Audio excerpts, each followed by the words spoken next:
Art lights आजच्या घडीला काहीच काम नाही. ही जबाबदारी ना शासनाची आहे. तुम्ही वर्षानुवर्ष जर त्याच पद्धतीचा परफॉर्मन्स देत असाल, एक कथानक होतं, कथानक फुलवणं का त्यावेळेस इतके तंत्र होते का? इकडून लाईट दिला तिकडून लाईट दिला असं काहीच नव्हतं. कोणी एखादा त्या क्षेत्रातला मोठा माणूस तयार झाला असेल तर तो असा टॉर्च घेऊन शोधणार नाही कोणाला गरज आहे म्हणून. शासनाने प्रोव्हाइड करणं गरजेचं आहे, मी जे सांगेल ते, पण तितक्याच दमदारपणे त्या संघांनी त्याचा ऍक्सेस घेणं सुद्धा गरजेचं आहे. हो, तुमचा पिंड हा हौशी नाटकाचा, लाईट्स वर लावा, काढा, उतरा, चढा, की इथेच आहे सर, मी तो इथेच आहे सर जो आहे ना तो पाऊण तासाने येतो. आमचे सारखे मूर्ख लोक आम्ही आपण वर्षानुवर्ष तसंच करतोय, आपल्या एकूण परफॉर्मन्स मध्ये कुठे प्रगतीच नाही, तर याचा अर्थ असा आहे की आपण कुठेतरी कमी पडतोय.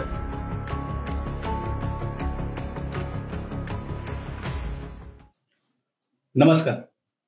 सह्याद्रीचा राखणदार हे महाराष्ट्रातलं एक अग्रगण्य वृत्तपत्र आहे आणि हे त्याचंच एक डिजिटल प्लॅटफॉर्म आहे. या डिजिटल प्लॅटफॉर्मच्या माध्यमातून आम्ही चंद्रपुरातील एक संवाद हा कार्यक्रम सगळ्यांसमोर आणतोय. आजचा हा जो विषय आहे, आज ही सगळी मंडळी नाट्यसृष्टीतली म्हणजे कलाकार मंडळी झालेली आहे, कारण आमचा विषयही तसाच आहे. संवादाचा विषय आहे नाटक, काल, आज आणि उद्या. सगळी मान्यवर मंडळी आपल्यासमोर उपस्थित आहेत. मी तुमचं सगळ्यांचा परिचय करून देतो. श्रीपाद प्रभाकर जोशी सर आपल्यात उपस्थित आहेत. उत्तम कवी, लेखक, कलावंत, विश्लेषक असे अनेक उपाधी त्यांच्या नावाने आहेत. ते फक्त चंद्रपुरातच नाही, विदर्भातच नाही, संपूर्ण राज्यात सुपरिचित आहेत. एक उत्तम राज्यनाट्य स्पर्धेचे परीक्षक म्हणूनही ते जात असतात. त्यासोबतच एक दुसरं मोठं व्यक्तिमत्व आपल्यामध्ये उपस्थित आहे. तेही राज्यात त्यांचं फार मोठं नाव आहे. आज जी काही राज्यनाट्य स्पर्धेची जी सांस्कृतिक चळवळ आहे, त्या चळवळीला एक चांगलं मोठं हातभार देण्याचं काम आमचं चंद्रपुराच्या माध्यमातून श्री अजय धवने सर करत आहेत. एक चांगले मोठे निर्माते, आज 25च्या वर एक चांगल्या मोठ्या मोठ्या नाटकांची निर्मिती त्यांनी केलेली आहे. अनेक नवोदित कलावंतांना त्यांनी घडवलं आहे. असं एक व्यक्तिमत्व म्हणजे श्री अजय धवने सर. त्यासोबतच आमचे मित्र, आमचे गुरुवर्य सर श्री हेमंत गुहे सर. तंत्रज्ञानाबाबतीतनं फार वानवा आहे आमच्या या क्षेत्रामध्ये. एकमेव जो किल्ला लढवण्याचं काम करत आहे ते म्हणजे आमचे हेमंत गुहे सर. कारण की तंत्रज्ञानामध्ये आज जी मंडळी आपण फार बोटावर मोजलेली नाव आहेत, त्यातलं एक नाव म्हणजे सरांचं जे नाव फक्त चंद्रपूरचाच नाही, विदर्भातच नाही, तर संपूर्ण राज्यात मोठ्या दिमाखानं घेतलं जातं. फक्त प्रकाशनकारच म्हणूनच नाही, एक साऊंडच्या संदर्भातही त्यांचं जे ज्ञान आहे ते संपूर्ण राज्याला परिचित आहे. आज अशा मान्यवर मंडळींसोबत आपण एक चर्चासत्र घडवणार आहोत. चर्चेचा विषय आहे नाटक, काल, आज आणि उद्या. तर आपण सुरुवात करूया श्रीपाद जोशी सरांपासून. सर, आपण उत्तम कवी आहात, लेखक आहात, स्वतः कलावंत आहात.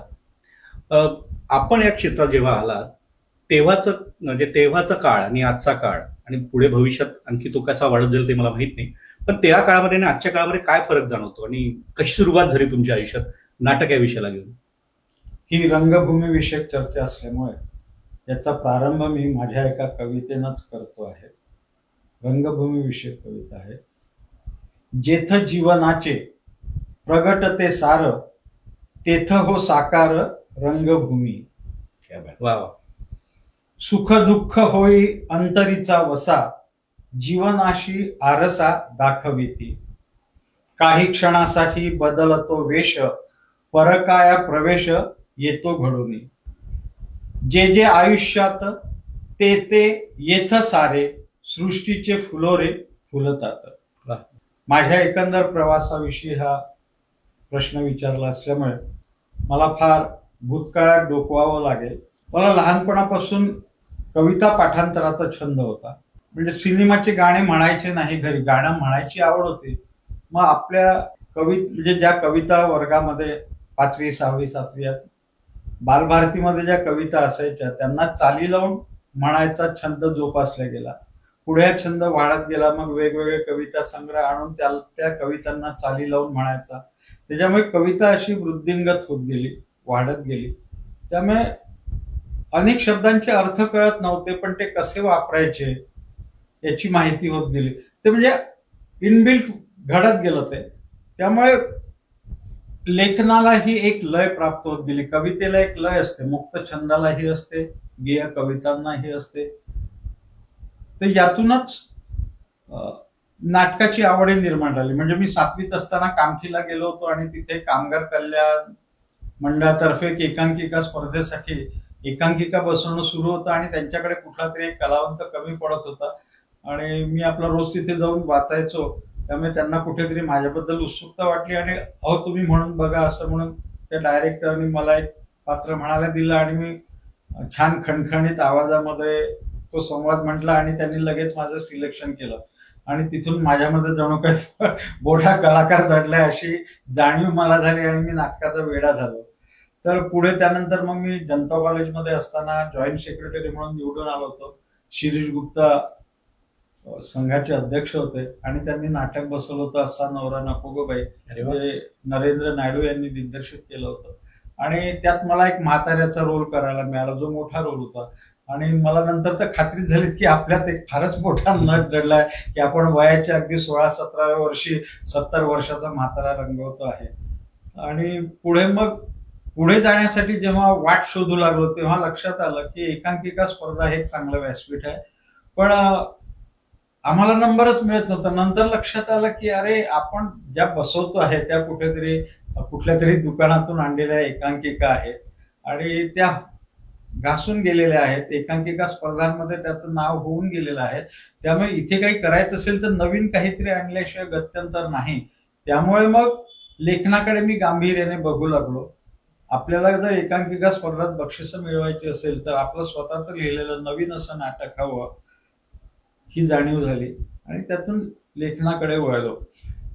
पूर्वी आणि आजच्या काळामध्ये फरक विचारतोय तर तो असा आहे की त्यावेळेस म्हणजे जो काही अभ्यास केला त्यातून एक लक्षात आलं की बा नाटकामध्ये ते श्रेष्ठ नाटक आहे जेव्हा unity of action, unity of time, unity of place म्हणजे कालैक्य, कृतैक्य आणि स्थलैक्य.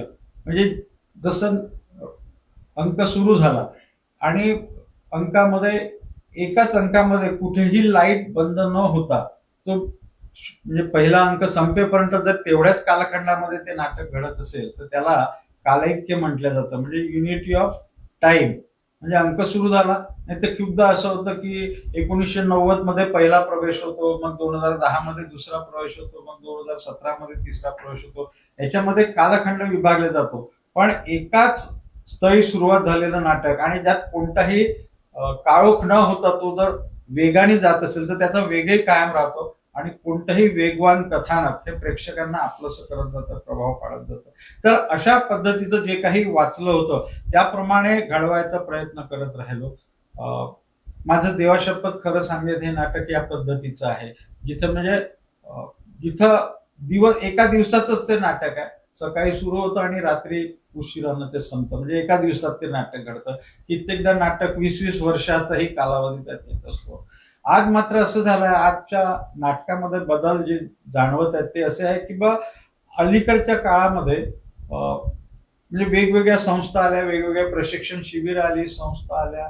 त्याच्यामुळे आणि म्हणजे OTT प्लॅटफॉर्म म्हणा, सिनेमा म्हणा, या माध्यमातून मोठा तरुण वर्ग याचं प्रशिक्षण घेतं, पण त्यांच्या मनावर पटकथेचा मोठा प्रभाव पडतोय. त्यामुळे कट्टू म्हणजे अगदी 4-4 वाक्यांचा एक शॉट तो सिनेमामध्ये पूरक आहे पण नाटकामध्ये ते पूरक नाही. त्याच्यामुळे नाटकातले काळोख खूप वाढायला लागलेत. म्हणजे एका अंकामध्ये 15-15, 20-20 काळोख घडून येतात. अगदी 4-5 वाक्याचा एक प्रवेश, असे छोटे सुटे. त्याच्यामुळे नाटकाचा वेग कमी होऊ शकतो. याकडे या पिढीचं दुर्लक्ष होतंय असं मला वाटतं. अर्थात म्हणजे जे नामवंत मोठे नाटककार आहेत त्यांच्याबाबत नाही बोलतोय, पण जे नवीन लेखक या क्षेत्राकडे येऊ पाहत आहेत त्यांनी हा पटकथेचा प्रभाव त्यांच्या मनावरून ओसरायला हवा आणि भरपूर बघून नाटक कसं वेगवान होईल, एखादं कथानक त्याच्यामध्ये वेग देऊन तिची आशय घनता कशी वाढवता येईल याकडे नवीन पिढीनं लक्ष दिलं पाहिजे असं मला असं वाटतं. सर तुम्ही जे आता म्हणालात की जे काळोख जे होतं, मला वाटतं ही पद्धत जी आहे, मला वाटतं आपण जे स्पर्धेचे नाटक जे बघतो त्याच्यात बरेचदा काळोख हा प्रकार खूप, पण व्यावसायिक नाटकामध्ये मात्र एकाच काळामध्ये चालू असतं असं नेहमी जाणवलंय. त्यांना असं ब्लॅकआउटची गरज वाटत नाही किंवा ते एका प्रवेशातून दुसरा प्रवेश सहज करत असताना दिसत असतात. हे व्यावसायिक रंगभूमीवर जी माणसं गेली आहेत ती हौशी, प्रायोगिक या माध्यमातून गेलेली आहे. त्यामुळे त्यांचं व्यवसायाचं गणित पक्क आहे. प्रेक्षकांना काय आवडतं याविषयीचे त्यांचे फंडे क्लिअर आहेत. त्याच्यामुळे ते अशा पद्धतीचा वापर कधी करणार नाही. मी नवीन पिढीबद्दल बोलतो आहे, ज्यांच्या मनावर एकूण पटकथाच्या अंगाने म्हणजे पटकथेच्या अंगाने नाटक लिहिलं जात आहे. हा सगळ्यात मोठा दोष आहे. थोडा सिरियल फिल्मचा प्रभाव सुद्धा त्यांच्यावर जाणवतो असेल. जे पाहिल्या जात आहे म्हणजे ओटीटी म्हणा, दूरदर्शन म्हणा, मालिकांमधून जे काय बघितलं जात आहे अगदी एक एक मिनिटाचा असा छोटा छोटा, पण नाटकात ते पूरक नाहीये. नाटकाच्या एकूणच जो काही ढाचा आहे, साचा आहे, त्याला ही गोष्ट पूरक नाहीये. आणि या पद्धतीने लेखन करू पाहिलं तर नाटकावर त्याचा निश्चितच परिणाम होईल. फार महत्वाची माहिती या माध्यमातून आमच्या सगळ्या बघणाऱ्या लोकांना सुद्धा मिळणार आहे. म्हणजे आपण गमतीनं जरी म्हटलं तरी सारांश अनुपम खेरासारखं तुमचं काम वृद्धापासून नंतर तरुणांपर्यंत असं सुरू झालेलं म्हणायला हरकत नाही. तर आता मी अजय भाऊंकडे येऊ इच्छितो. भाऊ, तुमचा पिंड हा हौशी नाटकाचा, बरोबर, आणि तुमचं नेतृत्वही राज्यनाट्य स्पर्धेमध्ये फार आम्हाला जाणवत आलेलं आहे. आजची जी स्थित्यंतर जी बदलत चाललेली आहे, तेव्हाची राज्यनाट्य स्पर्धा किंवा आत्ताची स्पर्धा, पुढे आणखी बऱ्याच गोष्टी बदलत जाणार आहेत. तुम्ही त्यावेळेला आता तुम्ही 25च्या वर नाटकांची निर्मिती केली, बरेच नवोदित कलावंतांना तुम्ही स्थान दिलं. तुमच्यामुळे चंद्रपुरातली नाट्यसृष्टी चांगली भरभराटीस आलेली आहे. मुंबईपर्यंत तुमचा डंका वाजलेला आहे. अनेक नाटकांना राज्यात अंतिममध्ये बक्षीस मिळालं. शिपा सरांनी ऍक्च्युली अंतिममध्ये रौप्य पदक त्यांना चितपट या नाटकासाठी मिळालेलं होतं. तसं तुमच्या अनेक नाटकातल्या अनेक कलावंतांना अंतिमपर्यंत बक्षिसं मिळालेली आहे. आता ही चळवळ जी आपण बघतात, तेव्हाची स्पर्धा किंवा आताची स्पर्धा, ही स्पर्धा म्हणून बघत नाही, एकंदर नाटक म्हणून बघतो. हौशी म्हणा किंवा आता मला असं बघताना असं वाटतं की रंगभूमीला खूप छान दिवस आलेले आहेत. म्हणजे आता मराठीतलं कुठलंही नाटक घ्या, ते उत्तम चाललेलं आहे. आधी असायची फार मोजकी 2-4 नाटकं चांगली असायची, पण आता तुम्ही कुठलंही नाटक बघायला जा, ते तुम्हाला आवडणारच. इतका मोठा बदल झालेला आहे. हा बदल कशामुळे झाला असेल, किंवा आताची जी स्थिती आहे राज्यनाट्य स्पर्धेची, ती स्थिती ही बदललेली आहे की अजूनही आपण तळागाळातच फिरतो? हौशी रंगभूमीच्या बद्दल तुम्ही मला विचारलं, त्या अनुषंगानेच मी बोलतो. हौशी रंगभूमी म्हणजे राज्यनाट्य स्पर्धा. राज्यनाट्य स्पर्धा महाराष्ट्राच्या स्थापनेपासून सुरू झाली 1960 पासून. आज स्पर्धा 64 वर्षाची, म्हणजे आता होऊ घातलीये 64वी स्पर्धा. 64 वर्षांचा प्रवास आहे तो. खरंच त्यांनी अनेक स्थित्यंतर अनुभवली आहे. पण एक मात्र मला विशेष नमूद करावंसं वाटतं की स्पर्धा तेव्हाही दर्जेदार होती, आजही दर्जेदार आहे.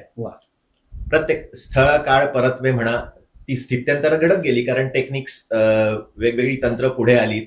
आता पुढे हेमंतदादा बोलणारच आहे त्याच्यावर, की तंत्र विकसित होत गेले, लेखनाचे प्रकार वेगवेगळ्या पद्धतीनं विकसित होत गेले. नंतर लेखनामध्ये काही फोकचा वापर झाला, कुठे काय काय, अशी जी फॉर्म्स बदलत गेले, फॉर्म्स म्हणूया आपण, फॉर्म्स बदलत गेले, तसं तसं नाटक बदलत गेलं. पण मला अजूनही, म्हणजे जेव्हा मी याचा आढावा घेतला राज्यनाट्य स्पर्धेच्या 64 वर्षाच्या प्रवासात, 64 नाही पण मला वाटतं काहीतरी एक 58 वर्ष झाल्यानंतर एक संचालनालयाने एक पुस्तिका प्रकाशित केली होती. आणि त्यावेळेस मी त्या पुस्तिकेचं अध्ययन केलं. खरंच इतकी मोठी आणि इतकी श्रेष्ठ नाटक आहे. आपल्या नागपुरातले आपले कैलासवासी पुरुषोत्तम दारव्हेकर मास्तर यांनी 1960, 61, 62 ही 3 वर्ष सलग नाटक पहिलं आलं नागपुरातलं वैदर्भीय नाटक. आणि 4थ्या वर्षी त्यांचं नाटक दुसरं आलं. म्हणजे हा जो आहे, हा म्हणजे मुळात आपली विदर्भाची भूमीच इतकी ग्रेट आहे की त्या माध्यमातून ही चळवळ विकसित होत गेली. आपल्याला पुणे मुंबईचं भीती बाळगायची गरज नाही, अजिबात. आपण उत्तम आहोत, अजिबात नाही. नंतरच्या काळामध्ये, नंतर मी आता थोडंसं, आपण या मातीतले आहोत, नागपूर आणि विदर्भ, म्हणून मी त्या अनुषंगाने बोलतो. त्याच्यानंतर दारव्हेकर मास्तरांच्या ग्रुपच्या नंतर मग वर्ध्याचं रगतपिटी नावाचं नाटक हरिश्री यांचं ते पहिलं आलं होतं. अमरावतीचं प्यादी पहिलं आलं होतं. आणि सगळ्यात अभिमानात म्हणजे चंद्रपूरचं मी निर्मित केलेलं चिंदी बाजार हे 53व्या राज्यनाट्य स्पर्धेत पहिलं आलं. फक्त मराठीतच नाही तर मी निर्मित केलेली 4 नाटकं हिंदी राज्यनाट्य स्पर्धेत प्रथम आलीत आणि 1 नाटक द्वितीय आलं. अशा पद्धतीचा एक सकस निर्मिती मी देऊ शकलो. आणि हौशी रंगभूमीवर तेव्हाची निर्मिती प्रक्रिया आणि आताच्या निर्मिती प्रक्रियेमध्ये काय फरक झाला? तेच सांगतोय की तेव्हाची निर्मिती प्रक्रिया थोडी एक्सपेन्सिव्ह नव्हती, म्हणजे त्या तुलनेत एक्सपेन्सिव्ह नव्हती. तेव्हा पण आता मात्र ती एक्सपेन्सिव्ह झाली आहे. म्हणायला आपण हौशी रंगभूमी म्हणतो, पण तंत्र जे आहे, तंत्र आता व्यावसायिक व्हायला लागलेत. तंत्र व्यावसायिक व्हायला लागले, त्याच्यामुळे अर्थातच पोटापाण्याचा भाग सगळ्यांनाच आहे. त्याच्यामुळे तंत्र, नेपथ्यकार, प्रकाश योजनाकार, म्युझिशियन्स वगैरे सगळ्यांना ते त्यांचा वेळ देतात आणि त्याच्यामुळे त्यांना मानधन द्यायला लागतं. त्याच्यामुळे ते एक्सपेन्सिव्ह. पहिले हौशी रंगभूमी हा खरोखर हौसेनेच करायचं, तेच सगळं करायचं. तेच सगळं करायचं. म्हणजे हेमंत दादा इथे बसलेला आहे, मला अजूनही आठवतं की मी लहान होतो, पण ते एक कशी केस वगैरे तर त्याच्यावर त्या पद्धतीनं ज्या इनिशियली ज्या पद्धतीची प्रकाश योजना विकसित केली होती, तर मला म्हणायचं हे आहे की तेव्हा एक्सपेन्सिव्ह कमी नव्हती, आता मात्र प्रचंड एक्सपेन्सिव्ह झाली. वाक्य आम्ही तेव्हाही ऐकायचो की बरेचदा सुटकेस होती, आता सुटका नाही. पण सर तेव्हाही निर्मात्यांकडनं आम्ही ऐकायचो की बायकोचं मंगळसूत्र गहाण ठेवून आम्ही स्पर्धा करतोय, आणि आजही त्या वाक्यांना ते वाक्य अजूनही तसंच चालू आहे. हे त्याच्या अनुभवावर डिपेंड करत असेल, पण त्यातल्या तर चंद्रपुरातला निर्माता म्हणून मी एवढं मात्र नक्की म्हणेन की चंद्रपुरातले दाते जे आहेत ते फार मोठ्या मनाचे, दिलदार मनाचे आहेत. त्यांच्याकडून मिळणाऱ्या गंगाजळीतनं आम्ही नाटक उभं करत गेलो. एक प्रयोग आम्ही चंद्रपूरकरांसाठी केला की त्याच्यातल्या ज्या तिकिटांच्या गंगाजळीतनं प्रयोग व्हायचा. व्यावसायिक राजाश्रयासोबत लोकाश्रय पण मिळाला, लोकाश्रय मिळालाच. त्याच्यामुळे ही राज्यनाट्य स्पर्धा ही अशी चळवळ आहे, ह्याच्यातून नवोदित कलाकार खरोखर घडतात. म्हणजे अगदी मोठी परंपरा आहे. आता रौप्य पदकाचा जर विचार केला तर श्रीपाद जोशी दादाला अंतिमला रौप्य पदक मिळालं चितपट नाटकासाठी. त्याच्यानंतरच्या काळामध्ये नव्या पिढीनं इतकं काम केलं आहे, इतकी म्हणजे मी स्वतः माझ्या घरी माझी बायको नूतन धवने 9 रौप्य पदकांची मानकरी आहे. माझी मुलगी बकुळ 8 रौप्य पदकांची मानकरी आहे. माधवी भट 3 रौप्य पदकांची मानकरी आहे. ही नवी पिढी तर अशी जोमानं काम करायला लागली आहे. या पोरांनी रौप्य पदक वगैरे, म्हणजे आता रौप्य पदक वगैरे घेऊन स्वतःला सिद्ध केलं आहे. प्रकाश योजनेच्या क्षेत्रात हेमंतदादांना जे यश राज्यनाट्य स्पर्धेतनं, मी तर आवर्जून म्हणेन की त्याचं जे यश आहे त्याचं व्यावसायिक यश मोठंच आहे, पण स्पर्धेतलं आणि त्याला प्रकाश योजनाकार म्हणून ओळख जर ती मिळाली असेल तर ती राज्यनाट्य स्पर्धेमुळे, असं मी म्हणेन. माफ करा, कदाचित ते चूक असेल, पण मी मात्र अधिकारवाणीनं म्हणेन की ती ओळख राज्यनाट्य स्पर्धेच्या माध्यमातून प्रत्येक तंत्रज्ञाच्या मागे किंवा कलाकाराच्या मागे, दिग्दर्शकाच्या मागे लागत असते. त्याच्यामुळे हीच नेपथ्यकार, आता आमच्याकडे पण चंद्रपुरात सुद्धा उत्तम नेपथ्यकार तयार झाले. तेजराज चिकडवार, पंकज नेवघरे, अशी चांगली तरुण पोरं, महेश अडगुरवार, बरीच नावं घेता येईल आपल्याला. उत्तम दिगंबर इंगळे सारखा एक फार मोठा अनुभवी नेपथ्यकार आपल्याकडे आहे. विलास बोजावार नानांसारखा एक मोठा दिग्दर्शक आज ते हयात नाही. अशी फार मोठी मालिका आहे नावांची, पण आजची पिढी सुद्धा तितकीच निष्ठेनं काम करत आहे. त्याच्यामुळे राज्यनाट्य स्पर्धेला आम्ही म्हणतो पुष्कळदा की यावर्षी झाला, आता भरपूर झालं, कारण माझा हा प्रवास, तू मगाशी म्हटलं माझं यावर्षी जर मी करेन नाटक, ते 27वे नाटक असेल. मुख्य म्हणजे 2000 सालापासून मी नाटक सुरू केलं, आणि सगळ्यात महत्वाचं म्हणजे अभिमानानं सांगावं असं वाटतं, मी सलग राज्यनाट्य स्पर्धा केली आहे. एकही वर्षाचा खंड नाही. ज्या वर्षी निसर्गानं कोरोनासाठी स्पर्धा बंद केली तेव्हाच फक्त आम्ही तेच वर्ष फक्त हे केलं. त्याच्यामुळे राज्यनाट्य स्पर्धा चिरायू हो. आणखी एक सत्तेचं जसं विकेंद्रीकरण हे लक्ष्य आहे, तसं राज्यनाट्य स्पर्धेचे विकेंद्रीकरण होत ते छोट्या गावापर्यंत केले. म्हणजे एक वेळेस आपल्याकडे सेंटर असणं वगैरे म्हणजे अप्रूफ होतं ते, म्हणजे तेव्हा नागपूर झिरपत खालपत चाललेलं आहे. म्हणजे आता चंद्रपूर एक सेंटरच झालंय, आणि चंद्रपूरला जी गर्दी होते ते दाखवून देते की बा किती रसिकत्व आहे या मातीमध्ये. खरंय. आता 20 केंद्र होते आधी, आता राज्यनाट्य स्पर्धेमधला स्पर्धक संस्थांचा सहभाग इतका लक्षणीय वाढला की ती संस्थांची म्हणजे ती केंद्रांची संख्या आता 25 झाली आहे. हे राज्यनाट्य स्पर्धेत लौकिक वृद्धिंगत होण्याचंच लक्षण आहे. म्हणजे एक वेळेस सलग अंतिम स्पर्धा मुंबईलाच असं अलिखित होतं, पण गेल्या वर्षी चंद्रपूरला झाली अंतिम स्पर्धा. म्हणजे केवढा बदल झाला आहे. 100%. आणि ती तशी म्हणजे आम्ही ही मागणी सातत्यानं शासनाकडे केली आहे की अंतिम फेरी ही राज्यातल्या सर्व केंद्रांवर जिथे व्हायला प्राथमिक फेरी पाहिजे. होते तिथे अशी चक्रानुक्रमानं रोटेशननं अशी फिरवली पाहिजे त्या माध्यमातून की त्या गावातल्या लोकांना अंतिम फेरीची नवीन नाटकं, गोष्टी बघायला मिळाल्या. जशी चंद्रपूरला झाली तेव्हा आपल्याला उत्तम नाटकं बघायला मिळाली, 45-42 नाटकं बघायला मिळाली. तशीच अन्य केंद्रांच्या ठिकाणी सुद्धा मिळायला पाहिजे. त्याच्यामुळे राज्य नाट्य स्पर्धा हा एक सशक्त आधार आहे हौशी रंगभूमीसाठी. वा. मंडळी, तुम्ही ही चर्चा ऐकत आहातच. लेखकही बसलाय, निर्माताही बसलेला आहे. ज्या व्यक्तीकडे आपल्याला जायचं आहे ते आहेत तंत्रज्ञ. लेखकाने लिहिलं आहे, निर्मात्याने तयार केलेलं आहे, कलावंत रंगमंचावर उभा आहे, आणि जर लाईट नाही आलं तर विचार करा काय होईल, काहीच कळणार नाही. या माणसाचा प्रवास जसं तंत्रज्ञ म्हटलं की विस्तारलेलं क्षेत्र आहे. म्हणजे लाईट्सवर लावा, काढा, उतरा, चढा, त्याचा प्लग कुणीकडे आहे, त्याचे नंबरिंग, कोडिंग, फार वेगवेगळ्या गोष्टी आहेत. पण एवढं सगळं जे टेक्निक आहे तुम्ही एका छोट्याशा सुटकेसमध्ये कसं काय आणलं, आणि ते एका छोट्याशा सुटकेसमध्ये जे तुम्ही त्या काळात आणलं, ती चोरी नंतर तंत्रज्ञानाने मोठ्या सुटकेसमध्ये आणून संपवलं की काय? ही चोरी त्यांनी तुमच्याकडनं केली की तुम्ही कसं काय लक्षात आलं की हे सगळं एका छोट्याशा सुटकेसमध्ये बांधता येऊ शकतं? नाही, खरं सांगायचं सुशील तर असं आहे की त्यावेळेस कोणतीही पण संस्था जे काही एकांकिका, त्यावेळेस एकांकिका स्पर्धा भरपूर झाल्या जास्त आणि एकांकिका स्पर्धेला मोजका टाइम मिळतो तुम्हाला, 5 मिनिटं, 7 मिनिटं, 10 मिनिटं तुमची तयारी करायला, आणि नाटकाला एक 35-40-45 मिनिटं. आणि त्यावेळेस तंत्रज्ञान होतं की बा कोणत्या, तुम्ही जर गावाला गेले, काही गेले कुठे पण, तिथं तुम्हाला डिमर, त्यावेळेस डिमर प्रकार होता, बर्नी डिमर्स प्रकार होता, ते काही अवेलेबल नसायचं. मग तेव्हा एक माझा याचा एक फायदा एक हे झाला की बा मी टेक्निकली थोडं ह्या गोष्टीकडे पहिल्यापासून आकर्षित, किंवा माझी आवड छंद असल्यामुळे. तर कूलर्स जे यायचे किंवा आपण पहिले पंखे यायचे तर त्याचे रेग्युलेटर्स यायचे, मी त्याचे मग आता आपलं स्वतःचं दुकान असलं इलेक्ट्रिकचं असल्यामुळे मग त्याच्यातून मी ते तयार केली. त्याच्यावर मी 10 लाईट चालवू शकत होतो एका सुटकेसमध्ये. तर त्या सुटकेसमध्ये 10 लाईट चालायचे, तर लोक ते बघायचे. आणि अनेक कसं असतं, लोकांना काहीच टेक्निकली अभ्यास, खूप लोकांना आजही माहीत नाही की टेक्निक, फक्त नाटक बघतात, लाईट बघतात, वा छान झालं, पण त्याच्या मागचं जे काही तंत्रज्ञ म्हणा किंवा ते शिकावं लागतं किंवा आपण ते अडॉप्ट केलं असतं कुठून तरी. तर ते सगळं जे आहे तिथून मग मी आपली तयारी केली. लाईट्स नव्हते भेटत, कारण की लाईटचं भाडं द्यायलाही पण पैसे राहायचे नाही. एक आपण समजा कुठून जर भाडा, माझ्याकडे त्यावेळेस लाईट्स नव्हते, आम्ही भाड्याने लाईट्स घेत होतो, घेऊन येत होतो आम्ही. तर आम्ही 4 जर लाईट्स लावले, 4 स्पॉट पण लावले, तर आम्ही सगळ्यात श्रीमंत संस्था होती त्यावेळेसची.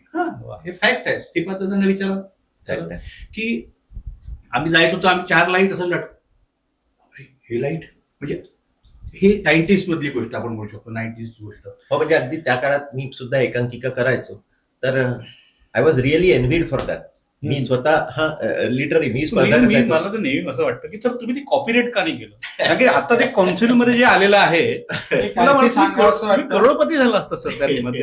एक आणखी सांगावं सर, तू याच्या वाटचालीबद्दल प्रवास हा शब्द वापरला, तो अतिशय सटीक असा शब्द आहे. कारण प्रवासाला माणूस निघतो तेव्हा सुटकेस घेऊन निघतो. नाही, मला त्यांना हे सुचवायचं आहे की त्यांनी ते सुटकेस जी केली आहे, सर तुम्ही आता जर तुम्ही बघितलं त्याला काय कन्सोल आला, म्हणजे तेव्हा जो हे काही डिमर चालवायचे आता छोट्या कन्सोलमध्ये झालेलं आहे. यांनी जर तेव्हा ट्रेडमार्क हे आपलं करून ठेवलं असतं तर आज हा माणूस करोडपती असतो. त्याची सुटकेस म्हणजे जणू काही जादूचा पेटार आहे अशा पद्धतीने त्याच्याकडे पाहायला, पण आताही तेच बाकीच्या स्पर्धक संस्था ते पाहायला यायच्या मुद्दाम नाही पाहायला. आणि त्यावेळेस लाईट्स, मग त्याच्यासाठी उपाय काय करायचा होतो, रिफ्लेक्टर बल्ब यायचे 75 वॉटचे फिलिप्सचे, त्यावेळेस 150 वॉटचे नव्हते, 75 वॉट सगळ्यात. आणि तो बल्ब त्यावेळेस पण महाग होता.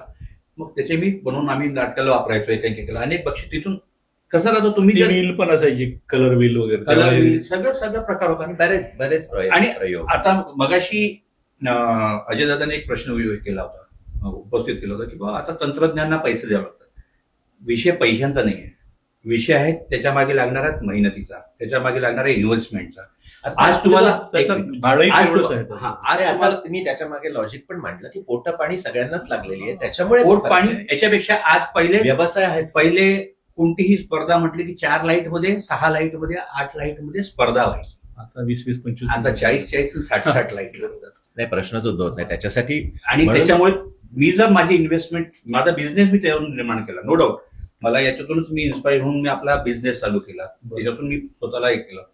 पण याची इन्व्हेस्टमेंट, त्याच्या मागे लागणारा खर्च, माणसं, बरोबर, सगळ्या गोष्टी असतात. नुसतं आपण भाडं किंवा किराया याच्यावर आलो, ठीक आहे, आपण ऍडजस्टमेंट जे काय होऊ शकेल ती करतच असतो. असं नाही होत की बा आपण त्याच्यावरती ठामच राहतो की नको मला इतकेच पाहिजे, मला असेच पाहिजे. पण ह्या गोष्टी तुम्हाला इन्व्हेस्ट करत जातात आणि रोज तंत्रज्ञान नवीन येत आहेत. त्याचा तुमचा विषय आहे आपण कालचं मांडला की मी तिथून चालू केलं. आज असं आहे की तुम्ही 30-35 लाईटवर येता, उद्या तेच 70-80 लाईटवर येईल आणि आली ही स्पर्धा. तुम्ही अंतिमचे काही नाटकं बघाल तर तुम्हाला 60-60 लाईट लागलेले भेटतात. तुम्हाला 60-60 लाईट वापरतात एका शोला. सर आज तुमचं वय ज्या पद्धतीनं चाललं या प्रवासात पुढे, तर सबस्टिट्यूट म्हणून दुसरं लाईटवाला निर्माण होऊ शकत का नाहीये हा प्रश्न मला फार प्रकर्षण नेहमी जाणवतो. म्हणजे लेखक तयार होत आहेत, कलावंत तर पाहिजे तेवढे तयार होत आहेत, पण टेक्निकल साईडला म्हणजे हा प्रश्न तिघांसाठी पण असणार आहे, निर्मात्यासाठी पण, मला टेक्निकल साठी माणसं तयार का होत नाहीये. सगळ्यात महत्वाचं सांगू का काय, लोकांना आजकाल फेम पाहिजे. मी किती येतं हा विषय खूप दूर राहिला, मी स्टेजवर दिसलो पाहिजे. खरंय, एक्झॅक्टली. महत्वाचं सगळ्यांना स्टेजवर दिसायचं आहे, भूमिकेत दिसायचं आहे, छोटीशी असली तरी भूमिकेत दिसायचं आहे. कोणालाही तंत्रज्ञ म्हणून पुढे यायचंच नाहीये, म्हणून या गावात तंत्रज्ञ कमीच राहिले. आता जर एखादा तरुण अमुक एक तरुण जर गेला हेमंत गुहेंकडे आणि दादा मला लाईट शिकायचं आहे, पण असं इतक्या वर्षात मी 27 वर्षात मी नाही पाहिला, त्याने असं जर कोणी आलं तुम्ही तयार आहात बिलकुल. बघा, मी प्रेक्षकांना सांगू इच्छितो ही खुली ऑफर आहे. ऑलवेज अतिशय उत्तम क्षेत्र आहे, शिकवणारे तयार आहेत. मी काय कोणालाही शिकायची तयारी असेल तर त्यांनी मात्र नक्की आठवणीनं भेटायचं आहे. ही चर्चा सुरू राहणार आहे, पण याच्यात मध्ये मध्ये ज्या काही गोष्टी आपल्याला मिळणार आहेत त्याच्यावरही आपण फोकस करणार. यातली एक गंमत सांगून देतो सर. आमच्याकडे सुनील देशपांडे होता, तो चांगला संघटक आहे आणि कुणाकडून काय काम काढून घ्यावे त्याला बरोबर कळतं. तर आम्ही सुरुवात जी आमची छोटासा प्रवाह होता तो आम्ही एकांकिका करत होतो, तेव्हा हेमंतला नाटकाची आवड होती, तर तो आमच्याकडे आला तर म्युझिकसाठी. तो त्यावेळेस ढोलका वगैरे वाजवायचा. तर सुनील पहिल्यांदा सुनीलने आणलं तेव्हा तू ढोलक वाजव असं होतं, पण त्याच्यानंतर लक्षात आलं की यांचं लाईटचं वगैरे दुकानही आहे आणि याला ते तंत्रज्ञ साईड जमू शकेल हे हेरून त्यांनी त्याला प्रकाश योजनेकडे नेलं. पुढे त्याचा विकास त्यांनी म्हणजे स्वयंस्फूर्तीने केला, स्वतः भरपूर मेहनत घेतली, विचार केला. ती सुटकेस तर ज्वलंत उदाहरणच आहे त्याचं, पण त्यातून तो आज इथपर्यंत आला. आज महाराष्ट्रात त्याचं नाव आहे. नाही, पण मला दुर्दैव म्हणायला लागेल की आजही सुनील देशपांडे तयार आहेत हेमंत गुहे तयार करायला, पण हेमंत गुहेंसारखी दुसरी मुलं हेमंत गुहे व्हायला तयार नाही आहेत. हे मात्र दुर्दैव आहे. तिचं कारण नव्या पिढीला नव्या पिढीला मुळात दुर्दैव आहे आपण हे म्हणतो, पण कारण काय असावं. फक्त फेम हा विषय एवढाच आहे, पण उलट ही म्हणजे आपण त्याच्यात स्टेजवर जायचंय नाही, पण तो व्यवसाय म्हणून पण ते स्वीकारू शकतो. नाही, इन्स्टंट आता इन्स्टंट आलं. बरोबर. आज मी नूडल्सचा जमाना, बस 2 मिनिट्स इन्स्टंट. त्यांना 20 वर्ष द्यायचं नाही पाहिजे. अच्छा जाणार या गोष्टीला किती वर्ष मागे लागले, किती वर्ष मी याच्या मागे प्रवास चालू आहे. आज 30-35 32 ते 33 वर्ष तर मलाच झाले या फील्डमध्ये. 30-32 वर्षापासून ही फील्ड करत करत इथपर्यंत पोहोचलो आहे, किंवा 30-32 वर्षापर्यंत. कारण मी नागपूरला असतानापासून नाटकं करायचो, नाटकाला जायचो श्याम धर्माधिकारी त्यासोबत लहानपणी. तर तुम्हाला आता असं झालंय, इकडे नूडल्स टाक, तिकडे 2 मिनिटात का. या गोष्टीला कोणत्याही तंत्रज्ञ, साधं तुम्हाला तबला शिकायचा असेल तरी तुम्हाला कमीत कमी जर प्रॉपर तबला शिकायचा असेल आणि खरोखर मेहनत, त्याच्यासाठी तुम्ही जवळ 2-2 तास 3-3 तास मेहनत देसाल तर तुम्हाला 5 ते 7 वर्ष लागतात विशारद व्हायला. मी संगीताबद्दल बोलतो आणि संगीत माझा आवडता, तो पहिल्यापासूनच होता. तो आता असं झालंय की इकडे सेल्फी काढली की तिकडे डाऊन किती लोकांनी पाहिली, त्याच्यात समाधान आहे. सर, परत पुन्हा जुन्याकडे जाऊया. जरूर. लेखन क्षेत्र म्हणजे नाटकातलं सगळ्यात महत्वाचं माध्यम आहे ते कथानक. म्हणजे चंद्रपुरात जी भुरळ घातली तुमच्या कथानकाने, मग ते चितपट असू द्या, देवा शपथ खरं सांगे असेल, किंवा घर देता का घर असेल, रंगबावरी आहे, तुमचं मावा नाटे माटे सरकार आहे. म्हणजे कौटुंबिक किंवा मन या विषयांवर तुम्ही खूप छान लेखन केलेलं आहे. तुम्हाला कवितेची खूप छान जाण आहे. तुमचे संवादही आम्ही जेव्हा मी पण सुद्धा कधी तुमच्या नाटकातले संवाद म्हणतो तेव्हा त्याला एक छान लय असते. पाठांतर कसं केलं जातं, कारण खूप लोकांना प्रश्न पडतो कलावंतांना की हे जे शब्दोच्चार आहे म्हणजे ते शब्दोच्चार चांगलं असणं किंवा आपले संवाद चांगले म्हणता यावं, पाठांतर करण्याची काही सोपी पद्धत आहे का? रोल आहे, पात्र आहे, तो एकदा आपल्याला अलॉट झाला की आपण त्याच्यावर विचार सुरू केला पाहिजे. म्हणजे त्याचे कंगोरे, यासाठी तुम्हाला वाचनाची फार चांगली गरज आहे. म्हणजे जितकं जास्त चांगलं वाचन असेल तितकं त्या पात्राच्या मनोभूमिकेमध्ये शिरण्याची शक्तीही वाढत जाते माणसाची. तर एकदा आपण त्या पात्रामध्ये शिरलो की ते म्हणून पाहत राहायचं त्या अनुषंगाने. म्हणजे जसं मी म्हातारा असेल तर ते वाक्य मी कशा पद्धतीने म्हटले पाहिजे याचा मी घरी सराव केला पाहिजे. तसा सराव करू लागलो की ते आपोआपच पाठ होत जातं. म्हणजे एक तर त्या संवादाबद्दलचं प्रेम निर्माण होतं, आपल्याला आपल्या जागा दिसू लागतात, आपलं कॅरेक्टर आपल्याला सापडू लागतं आणि आपोआपच आपसुकच ते संवाद पाठ होऊ लागतात. पण यासाठी तुम्हाला स्वतंत्र विचार करण्याची गरज आहे मात्र. म्हणजे नाही बा म्हणजे मी फक्त तालमीच्या ठिकाणी जाऊन घडेल, प्रॉम्प्टिंग येईल तेव्हाच मी ते वाक्य म्हणेल, अशामुळे पाठ होत जाईल असं नाही होत. तुम्ही जितक्या लवकर पाठ कराल उलटपक्ष. समजा मला आठवतं मी संमित्र मंडळात माझी घरटी माझी पिले नावाचं नाटक केलं. मी 2 दिवसात ते पूर्ण मोठा रोल होता आणि पाठ केलं. होतं असं की नंतर 2-2 महिने जरी तालीम चालू असेल तर तुम्हाला पूर्ण पाठांतरासह तालीम करण्याची एक सवय निर्माण होते. आपलं पात्र आणखी खणखणीत पण येते. आपल्या संवादाबद्दल जेव्हा आपण ठाम असतो एक आत्मविश्वास निर्माण होतो आपल्या पात्राबद्दल.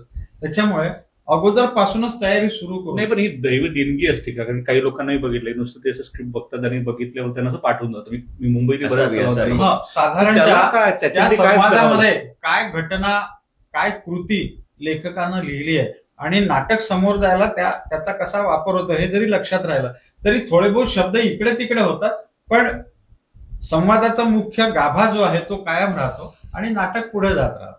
यात मी थोडं डिफर करतो. म्हणजे डिफर नाही करत, बिलकुल दादा बोलला ते बरोबर आहे, कारण ते शिरणे महत्वाचीच आहे प्रक्रिया. पण काही त्याच्यापेक्षा म्हणजे संवादाचं इकडे इकडे न करता अख्खी स्क्रिप्ट मुखोद्गत करणाऱ्या, म्हणजे मी माझ्या एवढ्या याच्यात मी 2 अभिनेत्री बघितल्या. भाग्यश्री चारमोडे नावाची एक ऊर्जानगरची कलाकार होती. मला वाटतं तुम्ही पण तिच्यासोबत काम केलेलं आहे एका नाटकामध्ये. अतिशय प्रॉम्प्ट अख्खं एक नाटक. मी तिचं ती फुलराणी नावाचं पुलंचं नाटक बघितलं होतं, अप्रतिम. आणि दुसरी म्हणजे मी जन्माला घातलेलं माझं लेकरू, ती पूर्ण तिला. आणि मुख्य म्हणजे त्या दोघींना मी कधी शब्द इकडचे तिकडे करताना नाही पाहिलं. तर ही कदाचित दैवी देणगी असू शकतं किंवा या वाक्यालाच मी जॉईन करू की शब्द इकडचं तिकडे न होणार. जर तुम्ही लेखक आहात आणि तुम्ही बसलेला आहात आणि तुमचं नाटक सुरू आहे, शब्द इकडे तिकडे झालं की तुम्हाला ते खटकतं का किंवा त्याच्यातनी काही नाटकावर परिणाम होतं का? त्या प्रत्येक वाक्याचा एक आशय असतो. तो आशय जर बदलत असेल तर खटकणं स्वाभाविक आहे. पण आशय कायम ठेवून जर नाटक पुढे जात असेल, त्यात कुठे बाधा येत नसेल तर मग काही हरकत. म्हणजे हेमंत सर यांच्याकडे शब्दोच्चार आहेत, शब्द आहेत, ती साधनं आहे. तुमचे लाईट्स बोलतात, ते कसे बोलतात? लाईटचे 9 रस नाही कळले आम्हाला आतापर्यंत. ताना, पिही आणि जा हे कलरचे 7 प्रकार जसे आहेत इंद्रधनुष्य ते सगळे बोलतात. सगळे कलर सगळे त्याच्यातले आपापला भाव व्यक्त करतात. जसं यांच्या शब्दातून भाव होतो, ऍक्टिंगच्या बॉडी लँग्वेज किंवा आपण एक म्हणतो त्याच्या ह्याच्यातून भाव शब्दातून किंवा सोबत त्याच्यात होतो, तसं आमचं कलर्स बोलतात. कलरचा प्रकार आहे, तो कोणता असावा, तो का वापरावा, त्याच्या मागचं लॉजिक काय, हे ज्याला कळलं तो लाईट करू शकतो. बस. ज्याचा त्याचा प्रश्न नावाचं माझं एक नाटक होतं. त्यात तो भास्कर नावाचा जे कॅरेक्टर होता ते त्याच्या मुलाला मनूला मांडीवर थोपटत चंद्र दाखवतो. आणि या प्रकाश योजनाकारानं तो चंद्र स्टेजच्या बाहेर नाट्यगृहाच्या भिंतीवर एस्टॅब्लिश केला आणि काय टाळ्या पडल्या होत्या. वा, म्हणजे खरंच म्हणजे नुसती हीच एक गंमत नाही. हॅलो राधा मी रेहाना हे नाव हे माझं नाटक होतं. हे थोडं ऍब्सर्ड वर्णाचं नाटक होतं. उत्तराखंडात जो प्रलय आला होता त्या प्रलयाच्या दरम्यान त्या पार्श्वभूमीवर ते नाटक होतं. आणि प्रलय असा इतका भयानक होता की लाईटचे सोर्सेस तिथे कमी होत गेले. प्रचंड प्रचंड वेगवेगळे धाटणीचंच नाटक होतं. पहिल्या अंकातल्या सुरुवातीपासून शेवटच्या क्षणापर्यंत लाईटचा सोर्स कमी कमी कमी कमी कमी कमी. मला आनंद एका गोष्टीचा वाटतो. अंतिम फेरीला आम्ही पोहोचलो. प्राथमिक फेरीला सगळीच बक्षिसं घेतली होती आम्ही. आणि अंतिम फेरीला ठीक आहे, स्पर्धा मोठी असते, स्पर्धा तुल्यबळ असते, त्याच्यामुळे मला एका गोष्टीचा आनंद की हे जे त्याचं कौशल्य होतं ते अंतिम फेरीत एस्टॅब्लिश झालं आणि तो प्रकाश योजनेसाठी सर्वोत्कृष्ट प्रकाश योजनाकार म्हणून पुरस्कृत ठरला. बक्षीस त्यावेळेस तर हे जे कौशल्य आहे म्हणून तो हेमंत गुहे आहे. बस. वा. लेखनासाठी काय म्हणजे तुम्हाला नाटक सुचतं कसं एखादं? कसं सुचतं यात अनुषंगाने म्हणजे सामाजिक प्रश्न असतो, राजकीय भाग असतो, माणसातले ताण तणाव, कधी म्हणजे ताणतणावातूनही म्हणजे माणसामध्ये असलेलं प्रेम, गहिरं नातं याचं आकर्षण वाटत राहतं आणि यातून कधीतरी विषय सुचून जातो. आम्ही एका मित्राच्या फ्युनरलसाठी नागपूरला गेलो. त्यांची मुलगी त्या दिवशी म्हणजे तिचा पेपर होता आणि ती पेपर त्या एका घटनेत मला मात्र नाटक दिसलं की बा, आणि तो प्रसंग आलाय त्याच्यामध्ये रंगबावरीमध्ये. अस्वस्थ करून सोडतो का तुम्ही? लक्षातच येतं की अरे इथे नाटक दडलाय म्हणून. बरं, ते नाटक इतकं सुरेख लिहिलं गेलं. तो दररोज जे काही लिहायचा तो मला शेअर करायचा, आम्ही गप्पा करायचो, हे करायचो. अतिशय सशक्त मला. त्याच्यात आणखी एक गोष्ट तुम्हाला विचारायची होती. आम्ही असं मध्ये ऐकलं होतं तुमचं ते नाटक कुठलं आवडतं ना, मारू नका सर, ते कुठलं नाटक? रजा मंजूर करावी. गेले जायचे रजा मंजूर करावी. रजा मंजूर करावी म्हटलं ते एकांकिका संग्रह दिला होता तो. बर. पण नंतर मग तो मध्यमवर्गीय मुलगा, त्याच्या मनामध्ये असलेलं तिच्याविषयीचं प्रचंड आकर्षण आणि ते टायपिंग वगैरे बरेच प्रसंग तिथे सेम जाणवतात. तर मला नेहमी प्रश्न पडायचा की हा म्हणजे काय आपण त्याचं क्रेडिट नाही मिळत. मी एका निर्मात्याला ते नाटक पाठवलं होतं. मला एक मित्रांनी सांगितलं यांना पाठवलं, पण पुढे त्याचं काही झालं. पण नंतर मला सिनेमा दिसला तो. फार मोठी शोकांतिका. आये दिन आपण फेसबुकवर इंटेलेक्च्युअल चोरी होऊ शकते. 100% होऊ शकते, नाही होते आणि उघडपणे. अजय सर, मला तुम्हाला विचारायचं आहे, सध्या खूप नवीन संघ येतात. म्हणजे आपण आता ही स्पर्धा आपण सगळे बघतो, आपण स्वतः काम करतोय त्याच्यामध्ये. पहिले 2-4 काही संघांची नाटक खरंच चांगली होत असतात. काही संघ दरवर्षी येतात. आपलं एक तर ते तसं का होत असेल किंवा त्यांच्यासाठी काय करता येऊ शकते, काय केलं पाहिजे? ती जबाबदारी ना शासनाची आहे आणि सर्वार्थानं शासनाची आहे. शासनाने प्रोव्हाइड करणं गरजेचं आहे, मी जे सांगेल ते. पण तितक्याच दमदारपणे त्या संघांनी त्याचा ऍक्सेस घेणं सुद्धा गरजेचं आहे. केवळ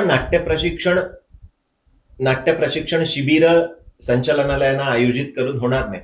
गंमत कशी होते, संचालनालय अक्षरशः, मी या मुलाखतीतून आरोप करेन संचालनालयावर, की केवळ पाट्या टाकणे, केवळ कागदावरचा कार्यक्रम पूर्ण करावा, सरकारी काम. हा, बिलकुल. मार्चच्या आधी जानेवारीला आपल्या ओळखीच्या लोकांना शिबिरं वाटून द्यायची. मग ते काहीतरी 2-3 जणांना बोलवणार, ते काहीतरी उरकायचं म्हणून त्याचा प्रत्यक्ष लाभ मिळतो कोणाला? अकाउंटेबिलिटी नावाचा प्रकारच नाहीये.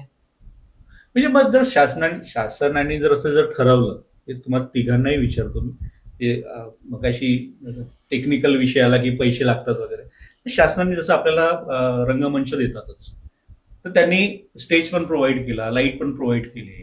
तर मला वाटतं संघावरचा खर्चही कमी येऊ शकतो आणि आणखी संघ येऊ शकतील ना. एक हौशी कलावंत, खूप पैशांचा खर्च होणार नाही बहुतेक. हौशी रंगकर्मींची एक संघटना नुकतीच रजिस्टर्ड झाली, त्याच्या माध्यमातून काही मागण्या आम्ही रेटतोय. तर त्याच्यात ही तू याचं बोललास प्रकाश योजनेच्या संदर्भामध्ये, तर ते तू आता जे बोललास ते आम्ही त्यात मेन्शन केलेलं आहे आणि वर्कआउट होईल असं अपेक्षित.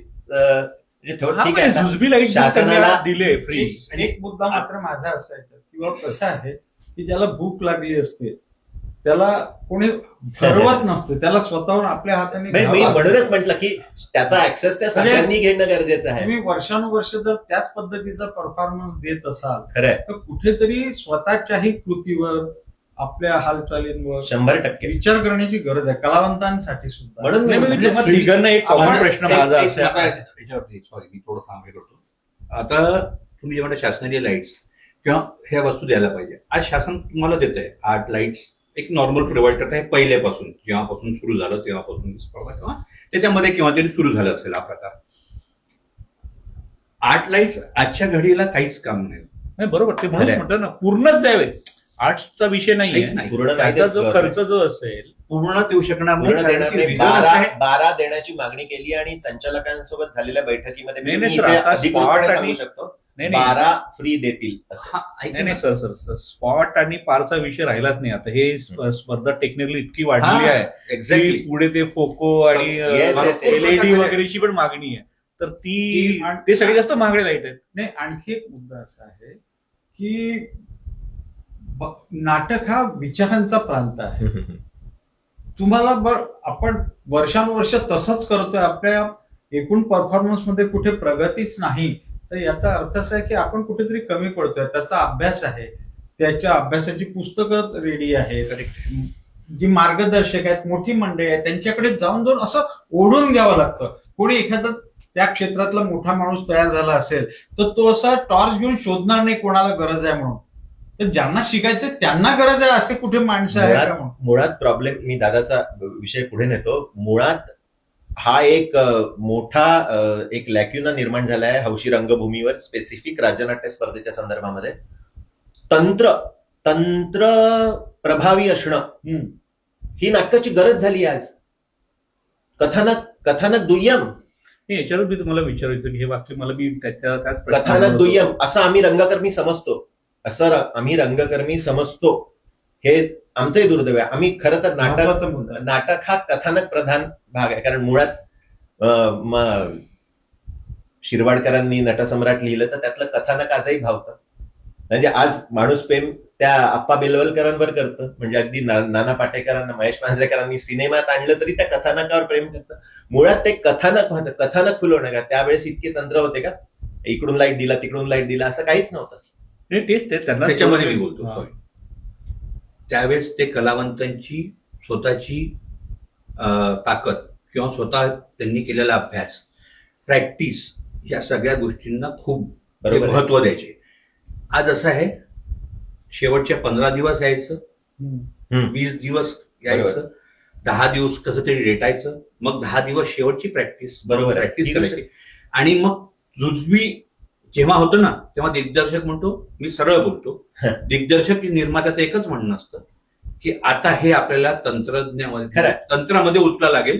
कारण की चेहराही कधी बोलत नाही वेळ पडला तर. बरोबर आहे. एक्सप्रेशन निघत नाही. मी प्रामाणिकपणे बोलतो, सॉरी टू से. बरोबर. एक्सप्रेशन निघत नाही चेहऱ्यातून, तर मग काय करायचं? तर तंत्रज्ञानाच्या भरोश्यावर मग छानपैकी त्याला कटलाईट्स वापर, असे वापर, नाही तर मुळात कलर्स वापर. मुद्दा बरोबर आहे त्याचा. आणि जसं त्यांनी, मी 2 मिनिटं थांबवतो, जसं हेमंतदादाच मगाशी म्हणाला की इन्स्टंट पाहिजे, त्याच्यामुळे ते नाटकातला अभिनय शिकून घेण्याची वृत्ती नाही आहे.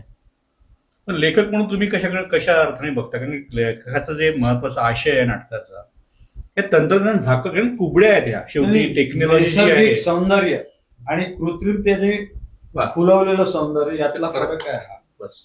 मुळात कथानक हे नैसर्गिक सौंदर्य आहे. तू जर बघशील आजवर, म्हणजे चित्रपट सृष्टीच्या इतिहासातही जे कथानक दमदार होते ते सिनेमात चालले आहेत. मग ते अगदी कमी बजेटमध्ये बनवलेले असेल तरी चालले आहेत. अगदी रजनीगंधा, आपण 74-75चा सिनेमा असेल तो किती साधा कमी बजेट सारखे फिल्म सुद्धा, पुष्पक सारखे फिल्म. पण राज्यनाट्य स्पर्धा म्हणून जेव्हा आपण विचार करतो तेव्हा 60व्या वर्षी सुरू झालेली ही स्पर्धा, मला वाटतं जवळजवळ एक 8-10 वर्ष पुढे गेल्यानंतर पहिले फक्त नेपथ्याचं बक्षीस होतं. प्रकाश योजनेचा बक्षीस नंतर 10 वर्षानंतर सुरू झालं. नंतरच्या काळात आता मी स्पर्धा करायला लागल्यानंतर रंगभूषेचं बक्षीस सुरू झालं.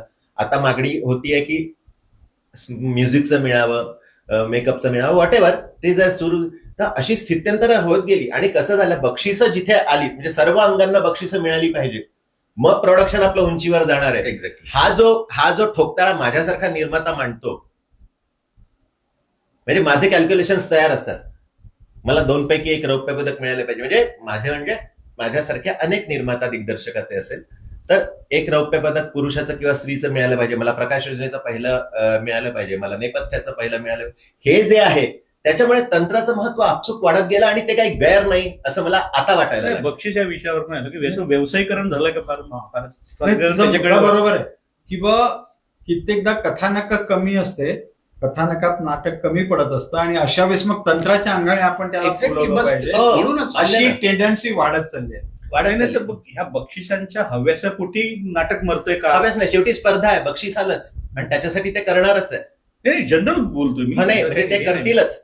स्पर्धक मी पण स्पर्धक म्हणूनच बोलतोय. बक्षिसं आहे, स्पर्धा आहे, तर मग तो त्या ईर्षेनं पेटून उठणार, नाही तर रंगकर्मी कसला. आणि दुसरं असं झालंय, step by step pattern change होत गेलं. पहिले भावनिक नाटकांना खूप जास्त वाव होता. भावनिक म्हणजे नाटकं त्यावेळेस पण होती, बरोबर आहे. ऍबसर्ड नाटकं लिहिले की लोकांना कळत नव्हतं. मग काय करायचं, तर मग सोप्या भाषेतलं नाटक करा, चितपट सोप्या भाषेतली गोष्ट सांगतो. चितपट बघितलं की हमसूक तुम्ही रडूच पाहिजे, रडलेच पाहिजे 100%. बरोबर ना. उत्तम नाटक. पण आजच्या घडीला चितपट केलं तर जे नवीन एक ट्रेंड चालू आहे त्याच्यामध्ये मग तो म्हणजे आजकाल म्हणजे आता ही स्पर्धा झालेली आहे आणि स्पर्धेमध्ये तुम्हाला असं झालं की तुम्हाला मग वेगवेगळे तुम्हाला त्याच्यात हे मांडायचे, तुम्हाला फॉर्म्स मांडायचे. मग त्यामध्ये आता त्याच्यामुळे ह्या सगळ्या गोष्टी तंत्रज्ञ वाढत गेलं, हे वाढत गेलं. पहिले भावनिक शब्द राहिला की नाटक बघायला लोक हे छान बसायचे, पहिले घळघळ रडायचे अक्षरशः. आता पण नाटकाचं भावनिक आवाहन किती आहे तेही महत्वाचं असतं. बरोबर आहे. म्हणजे प्रेक्षकांना आपण साधं समजूच नाही, त्यांना जेवढं कळतं तेवढं. एक्झॅक्टली नाही, तो आहे म्हणूनच आपण रंगकर्मी आहोत. पण खूपदा असं व एखाद्या गोष्टीने धक्का देऊन प्रेक्षकांना त्या नाटकाचा प्रभाव निर्माण करायचा असं अनेकांच्या मनात असतं, पण ते शक्य नाही. तुम्हाला मुळात नाटकातच चांगलं कथानक, कथाबीज हवी, त्याची भावनिक आवाहन मोठी हवी, तर ते सार्वकालिक म्हणजे 30 वर्षापूर्वी आलं काय आज आलं काय, तो जर प्रेक्षकांना भारावून टाकत असेल तर ते नाटक सार्वकालिक आहे. या नाटकाचं मूळ आहे दिग्दर्शक. जे आता आम्ही नाट्यशास्त्रात जे शिकलो की दिग्दर्शक जर टेक्निकलला भर देणार असेल तर तो टेक्निकल दिग्दर्शक, म्हणजे आधी तालीम मास्तर असायची.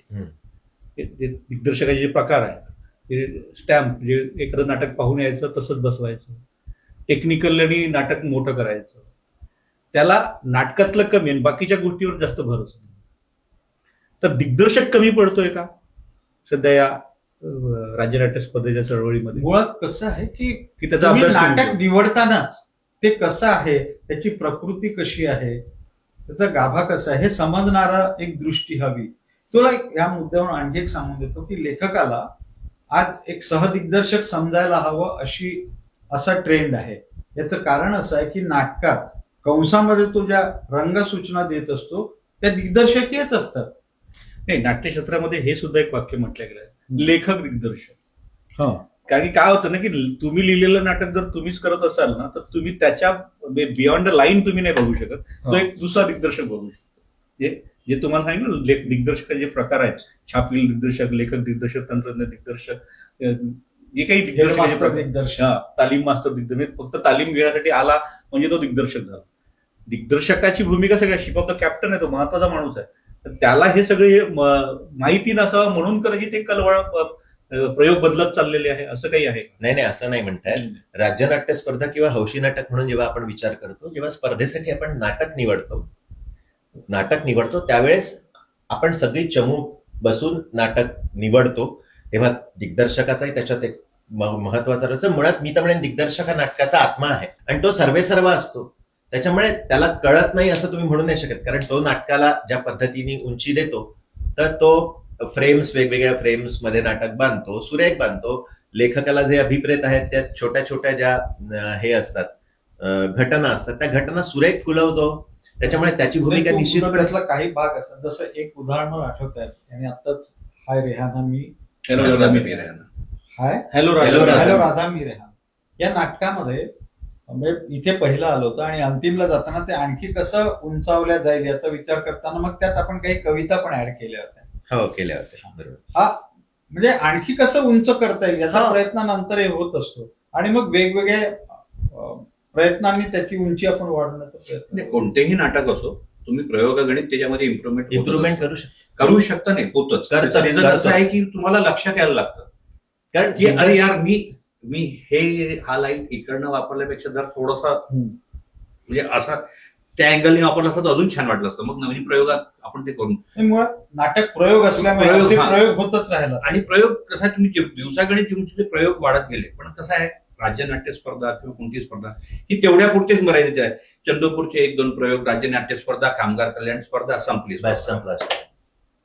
पुढच्या वर्षभर तो आपला जो कोणी ऍक्टर असतो तो यशात तो वर्ष. आणि हल्ली त्याच्या पुढे जाऊन मी बोलतो की राज्य नाट्य स्पर्धेत जे काही यश मिळालं त्याचे व्हिडिओज करणे, त्याचे फोटोज काढणे, त्या बातम्या फेसबुकवर टाकणे, सोशल मीडियावर हे करणे, बस त्याच्यातून आपली प्रसिद्धी करणे. पण या पिढीमध्ये मी फार हक्कानं आणि फार अधिकारवाणीनं बोलतो, या पिढीकडे निष्ठेचा अभाव आहे. नक्की मी याच्यावर एक प्रश्न विचारायचं की तुम्हाला तिघांना येतो, एक आचारसंहिता असावी का? एक नवोदित जे कलावंत आहे किंवा राज्यनाट्य स्पर्धेत जर तुम्ही आता म्हटलं की फेसबुक आणि किंवा व्यसनं आहेत, तालमीची प्लॅनिंग नाही आहे, 11th ओव्हरला उभं राहणं आहे, याची काहीतरी आचारसंहिता असायला पाहिजे असं मला वाटतं. काय व्यसनांचं प्रमाण खूप वाढत चाललंय कलावंतांमध्ये, लेट नाईट पर्यंत तालमी करणे. जसं तुमच्या शरीरालाही जसं आपण 10 ते 6 जसं एक ऑफिस टायमिंग आहे, तसं टायमिंग मात्र कुठल्याही टायमिंग मध्ये आपण नाटकाला बांधूच शकत नाही. आता पुरुषांसाठी ते सोपं जातं, महिलांसाठी फार कठीण जातं. तर अशा वेळेला काही एखादी म्हणजे या चर्चेतनं काही असं निघू शकतं का की आपल्याला आचारसंहिता कसं मला आहे, नाही शासकीय यंत्रणा आहे, त्यांचे काही नियम आहेत, तर त्या नियमांनी बांधूनच काम करावं लागेल, यासाठी आचारसंहिता असू शकते. पण हा इतका स्वतंत्र व्यापक भाग, विषय, स्वतंत्र व्यापक भाग आहे. आहे. म्हणजे हा इथे हौशी म्हणून लेबल लागलं ना की मग ते हौशीच झालं. मग सगळ्यांचं हौस कशी पूर्ण करायची टाइम आणि व्यसनाधीन होणे हा तर तो काही शासनही विचार नाही करू शकत. शासनासाठी म्हणतच नाही, आपण आपल्या लेवलवर आपण आपल्या लेवलवर शासन हा विषयच नाही, नाही. तुला काय सूचना होऊ शकतात का? दिग्दर्शक असतो एखादा, तर सगळे कलावंत कापतात, त्याला घाबरतात, नाही ते फार कडक आहे, म्हणजे ते बरोबर 7 वाजता आलंच पाहिजे, साफसूफ केलीच पाहिजे. बिलकुल. आपापल्या तसं आता होतं का? नाही, 100% नाही होत. दिग्दर्शकावर अवलंबून आहे. आता ती असं आहे- त्याची एक आचारसंहिताच असते हे बघा, त्याच्यापुरती. मी सोप्या भाषेत सांगू का, 3 Ds आपण म्हणतो, त्यात एक डिओशन, डेडिकेशन आणि डिसिप्लिन. त्याच्यामध्ये माझा तर अनुभव असा आहे की दिग्दर्शकाला सुद्धा याच्याशी हल्ली काही देणं घेणं राहत नाही. ते सगळं तो निर्माता नावाचा प्रकार असतो, त्याला त्यासाठी जर तुम्हाला त्याच्यासाठीच म्हणजे अगदी स्पष्ट सांगायचं, हे सगळं खरकट त्याला निस्तारायला लागतं. निर्माता दुर्दैव हे आहे. मी तर आणखी गंमत म्हणून मी संचालकांना त्या दिवशी म्हटलं अहो, निर्माता म्हणून संस्थेचं नाव असतं, म्हणजे निर्मिती नवोदिता चंद्रपूर, बरोबर आहे, निर्मिती नाट्यरंग चंद्रपूर. म्हटलं तिथे निर्मात्याला स्थानच नाही, तुम्ही संघप्रमुख म्हणून आमची सही घेता. म्हटलं त्याचं काय, तो पूर्ण उभं करतो नाटक. म्हणजे मी आज सांगतो, मी एक वानगी दाखल, मी निर्माता म्हणून 27 वर्षाचा जरी प्रवास केला असेल ना, तरी 1-2 नाटकं फक्त माझ्या नावावर दिग्दर्शक म्हणून, आणि तेही अतिशय प्रामाणिकपणे सांगतो, कोणी दिग्दर्शक नव्हता म्हणून एक मित्र बसवायला आला म्हणून तिथे माझं नाव लागलं. पण निर्माता म्हणून ज्या निष्ठेनं मी काम केलं त्याचा अॅक्नॉलेज होत नाही. मुळात आजकालच्या पिढीला तुम्ही झाडणं वगैरे वगैरे हे बिलकुल नाही. आपल्याला 200 रुपये राखणदाराने हेच काम केलं की ते एक्नॉलेजमेंट मिळावं, की निर्माता 100% मिळायला पाहिजे. निर्माता तुम्ही निर्मित केलेले 25च्या वर सलग नाटकं तुम्ही प्रॉब्लेम असा आहे, विषय तुम्हाला- तसा नाहीये. तुम्हाला विषय एक आजकालची जी पिढी आहे, प्रायोगिक रंगभूमी ज्याच्या अनुषंगाने भरली, ते वालचंद टेरेस किंवा छबिलदार, इतक्या तालमी व्हायच्या की अखेरीस तालमीचा कंटाळून येऊन आम्ही म्हणायचो की आता प्रयोग लावा. आज काय गंमत झाली की आणि 15 दिवसात बसवलं, हे सांगण्यामध्ये भूषण वाटायला करेक्ट आहे हे वाक्य. डिओशन, डेडिकेशन आणि डिसिप्लिन, त्या तिन्ही गोष्टी आता नाहीच्या. म्हणजे असं आहे, हा मोबाईल युग आल्यापासून की इथेच आहे सर, मी खोटं बोलणं वाढलंय. तो इथेच आहे सर जो आहे ना, तो पाऊण तासाने येतो. तालमीला वेळ देणे, त्याच्या वेळेस आमच्यासारखे मूर्ख लोक आम्ही 7 वाजता जाऊन बसून राहतो, मूर्ख. आणि तो 7:45 वाजता येतो, आणि वरतून काय मग तुम्हाला माहित नाही माझ्या घरचे प्रॉब्लेम. रंगभावरी मधलं जे दिग्दर्शक होतं ना, तर तो ती सिरियल मध्ये काम करणाऱ्या तिला म्हणतो 2 सिरियल मिळाल्या म्हणजे मोठी झाली 2 बक्षीस होते. असं सुनावणार एक दिग्दर्शक कमी नाही. आणि मुलांना, या नव्या पिढीला इन्स्टंट हवंय सगळं. त्यांना फार तुम्हाला वेळ द्यायचा नाही. रात्री 12 वाजेपर्यंत तालीम करणारे कलावंत आजही माझ्या सोबत आहे, तुम्हा लोकांच्या सोबत असेल, सगळ्यांच्याच सोबत असतील. पण नव्या पिढीला तुम्हाला 10 वाजताच्या आजची साठी आम्ही इकडनं त्या कुसुम मनोहर लेलेची तालीम जेव्हा संजय मोने, गिरीशोक आणि सुकन्याताई वगैरे करायच्या, तर शेवटच्या पहिला शुभारंभाचा प्रयोग लागायच्या आधी रात्र तालीम करायचं म्हणे. जरी ते व्यावसायिक असलं तरी निष्ठा महत्वाची आहे. निष्ठा कुठेतरी कमी पडते का आताच्या पिढीमध्ये? 100%. आपण जे नाटक काल आज आणि उद्या जे आपण 100% आज निष्ठा नाही, डिव्होशन नाही, निष्ठा कमी पडते, टॅलेंट आहे, टॅलेंट प्रचंड आहे, इन्स्टंट पाहिजे. म्हणजे आपण जर याचा जर टॅलेंट तुम्ही जुन्या पिढीशी तुलना केली तर बरंच सुरेख टॅलेंट आहे नव्या पिढीमध्ये, पण निष्ठा नाहीये. तू जे मगाशी बोललास की तुम्ही नवीन मुलं का तयार होत नाही त्या विचार होते वापस मिळून. तुम्ही त्यांना जर ह्या गोष्टी शिकवायला सुरू केले ना, जर तुम्ही एक दिग्दर्शक म्हणून जर तू गेला आणि तिथे जर शब्दांचा तुला बोलतानाचे डडाडी डू तुला लक्षात यायला लागलं, किंवा तुला असं वाटायला लागलं की बा नणाणी, तू जर म्हणशील हे नणाणी शिकवणार का मला, इथून सुरू होतं मनात, तुझ्या तोंडावर बोलणार नाही, मागे बोलते. मी जर त्याला म्हटलं की मित्रा हा वायर घ्यायचा आहे, हा असा लावायचा आहे, तर म्हणेल मला चढावं लागेल का? कारण की त्यांना सवय आहे घरी, किंवा त्यांना ते प्रेस्टीज इश्यू हा एक मोठा प्रॉब्लेम आहे. तुमचा प्रेस्टीज, माझी कॉलर खराब होईल का, इगो हा विषय आहे नव्या पिढीला. हा जर जो सोडून कोणी माझ्याकडे येत असेल, मी त्याला आजही शिकवायला तयार आहे. मुळात ते आपला वेळ द्यायला तयार नाहीये. त्यांना त्यांच्या आयुष्यातला वेळ असा नाटकासाठी, जर त्यांना फुटेजवाली भूमिका असेल तर देतील ते, अदरवाईज ते देणार नाही. अशा पद्धतीचे बरेच ठोकताळे आहेत. चला, म्हणजे ह्या सगळ्या आपण जी काही चर्चा आपण केली, संवाद हा विषय जो आहे, नाटक काल आज आणि उद्या, या विषयावर आपली बरीच चर्चा झाली. म्हणजे आपण त्याच्यातनं बऱ्याच चांगल्या गोष्टी पण निघाल्या की आज एक तंत्रज्ञ शिकवायला सुद्धा व्यक्ती तयार आहेत. तुम्ही लेखक म्हणून, एक चांगले कलावंत म्हणून सुद्धा सगळ्यांना मदतीसाठी तयार आहेत. आणि निर्माता आपल्याकडे आहेच, आणि म्हणजे लॅविश निर्माता एकदम. त्याच्याकडे काय आहे, तिथे काय बडदास्त ठेवली जाते कलावंतांची. ते मला राज्यनाट्यामधला असा निर्माता कधी बघायला नाही मिळाला. म्हणजे मी स्वतःही पाहिलेला आहे. मला वाटतं तुम्ही फार वाईट सवयी लावून ठेवलेल्या म्हणून जरा स्पर्धेमध्ये थोड्याशा त्या हेतू चांगला होता. हेतू चांगला होता. मग आज जर त्यांनी जर 2 पैसे वाढवून मागितले की तिथे मग प्रॉब्लेम निर्माण होतो. त्यांच्या मी पुन्हा तसं नाही म्हणते, हा गमतीचा भाग नाही, एक मिनिट, म्हणजे चर्चेचाच भाग म्हणून त्यांनी 2 पैसे वाढवून मागितले, त्याच्याबद्दल काही गैर नाही. म्हणून म्हटलं व्यवसाय हा प्रत्येकाला लागून आहे. अहो कसं आहे सुनील दादा, सांगू का, मी आज जर काही बोललो कोणाला की बा आम्ही अशा ठिकाणी राहून आम्ही आमचा रात्र काढलेली आहे, किंवा आम्ही सतरंजीवर झोपलो होतो एका काळात, बरोबर, तर आता ते पॉसिबल नाही. म्हणजे राजकारणातला निष्ठावान कार्यकर्ता हरवला तसा नाटकातला निष्ठावान कार्यकर्ता हरवलेला. आजही वृंदावन हे नाटक माझं 2 वर्षाच्या आधीची गोष्ट आहे. मला असं वाटतं आपण कुठल्या तरी प्रयोगाला गेलो होतो, तिथून येताना 1-2 रिझर्वेशन कन्फर्म नव्हते, आणि कलाकारांना ते कन्फर्म नाही म्हटल्यानंतर ते अस्वस्थ झाले. शेवटी मी आणि आम्ही साईड लोअरवर आम्ही ऍडजस्ट करून आलो. आम्ही मोठे होतो ना. मी खाली झोपलो होतो अर्थातच.